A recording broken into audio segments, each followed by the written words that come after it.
જ્યાં ત્યાં મૂકી દીધા છે. છોકરાઓ કઈ વસ્તુ વ્યવસ્થિત મૂકતા નથી. શું કરવાનું?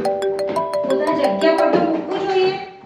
જો સ્કૂલેથી આવીને કપડાં બી જેમ તેમ મૂક્યા છે. કપડાં તો વ્યવસ્થિત મૂકવા જોઈએ કે નહીં યાર? ખરું કામ છે આ લોકોનું.